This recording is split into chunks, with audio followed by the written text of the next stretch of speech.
Sorry.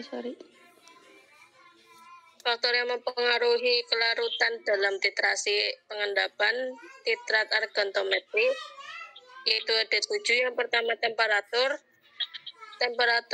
kelarutan akan bertambah jika temperatur mengalami kenaikan. Yang kedua efek ion sejenis yaitu kelarutan endapan dalam air berkurang apabila larutan itu mengandung satu dari ion-ion yang menyusun endapan.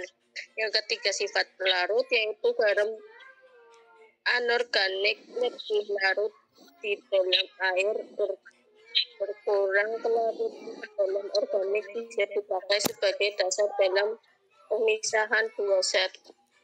Yang keempat yaitu larutan boron dari asam lemah itu bergantung dari pH larutan. Yang kelima yaitu ion-ion lain yaitu dalam bertambah larutan jika dalam larutan ada garam yang beda dengan endapan. Yang keenam pengaruh kompleks yaitu kelarutan dari garam yang sedikit larut adalah fungsi konsentrasi zat kompleks dengan kation garam. Yang terakhir yaitu pengaruh hidrolisis yaitu apabila garam dari asam lemah dilarutkan ke dalam air maka dapat menghasilkan kation dari spesies garam akan mengalami hidrolisis sehingga kelarutannya bertambah.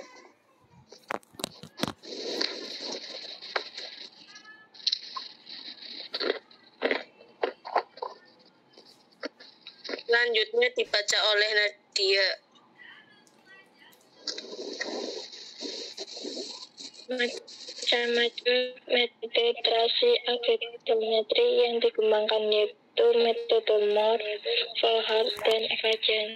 Yang pertama, titrasi argentometri metode Mohr.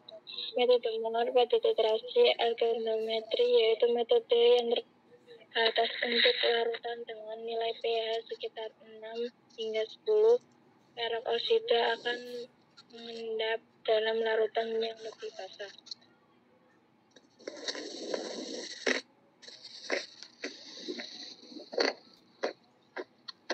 Kegunaan dari metode Mohr adalah sebagai penetapan kadar bromida atau klorida.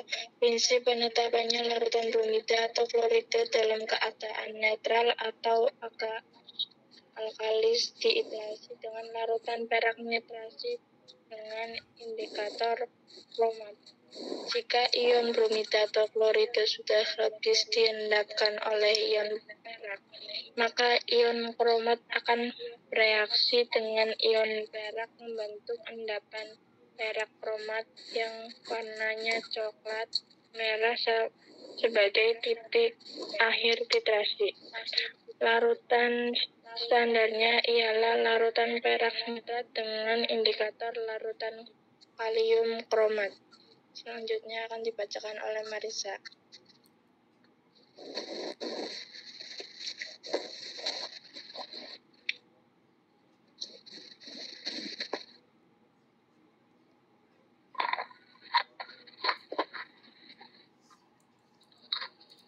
Mangan apa sih itu, Bu? Nakra kok.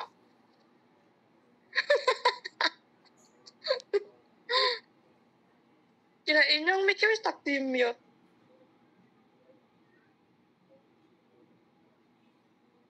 Sorry.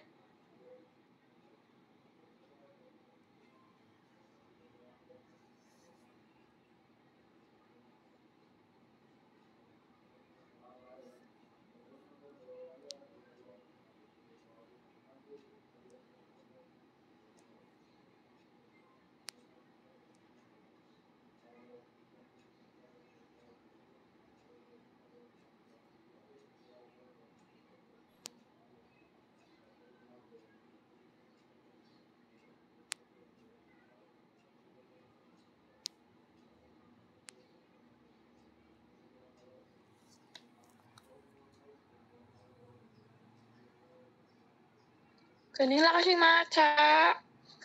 Selanjutnya, titrasi argentometri metode Volkart. Metode Volkart adalah metode yang pertama kali diperkenalkan pada tahun 1874 oleh Jacobus Volkart, yang merupakan seorang ahli kimia dari Jerman. Metode Volkart pada titrasi argentometri larutan standar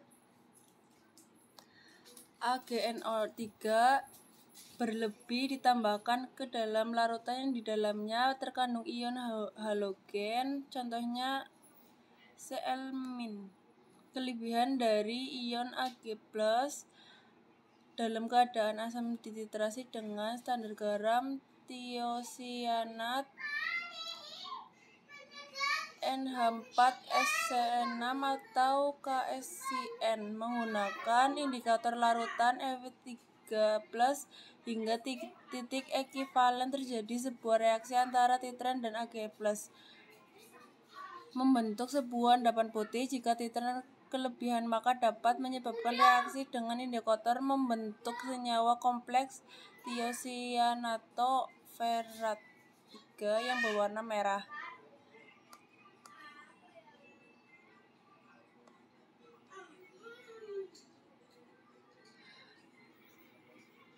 Titrasi argentometri metode Fajans. Metode Fajans dalam argentometri sama halnya dengan pada metode Mohr. Perbedaannya hanya pada jenis indikator yang dipakai. Indikator yang dipakai dalam metode Fajans yaitu indikator adsorpsi seperti fluorescein atau kosin menurut macam anion yang diendapkan oleh Ag+, titrannya yaitu AgNO3 sampai suspensi violet menjadi merah. pH tergantung dari macam anion dan indikator yang digunakan. Indikator absorpsi yaitu zat yang bisa diserap oleh permukaan endapan dan menyebabkan timbulnya warna. Pengendapan tersebut bisa diatur supaya terjadi di titik ekivalen, antara lain dengan cara menentukan macam indikator yang digunakan dan pH. Sebelum titik ekivalen dapat tercapai, ion Cl- ada dalam lapisan primer dan sesudah tercapai ekivalen maka akan kelebihan sedikit AgNO3 yang menyebabkan ion Cl- digantikan Ag+ sehingga ion Cl- berada dalam lapisan sekunder. Selanjutnya akan dibacakan oleh Marisa.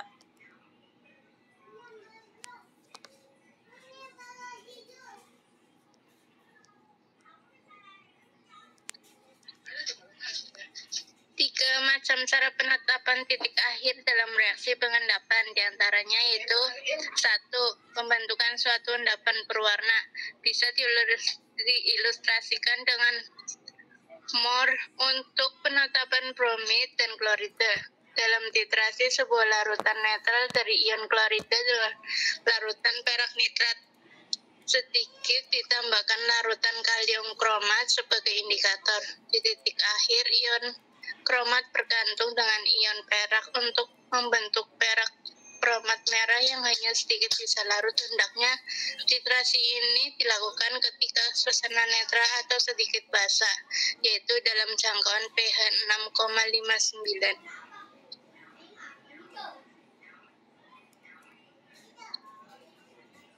4. Membentukkan sebuah senyawa yang berwarna dan bisa larut.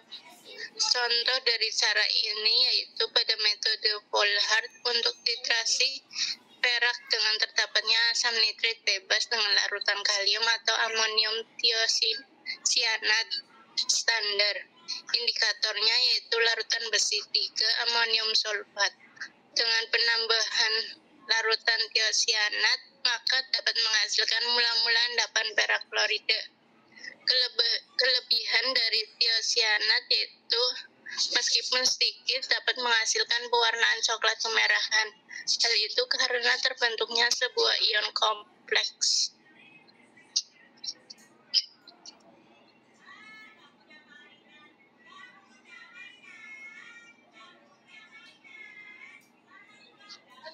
Selanjutnya penggunaan indikator adsorpsi, yaitu disebabkan di sebuah fakta kalau pada titik ekuivalen indikator itu oleh endapan. Ketika proses adsorpsi terjadi sebuah perubahan dalam indikator yang menyebabkan suatu zat dengan warna yang tidak sama, maka disebutlah indikator adsorpsi. Zat-zat yang dipakai yaitu zat warna asam seperti warna deret, fluorescein misalnya fluorescent N-eosin yang dipakai sebagai garam natriumnya.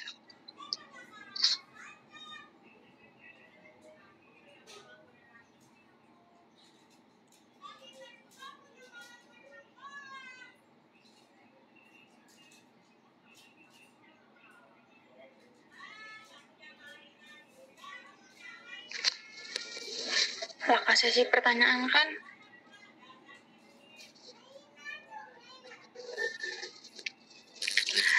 Sekian presentasi dari kelompok kami. Mohon maaf apabila ada kesalahan. Wabillahi taufiq wal hidayah. Wassalamualaikum warahmatullahi wabarakatuh. Waalaikumsalam warahmatullahi wabarakatuh.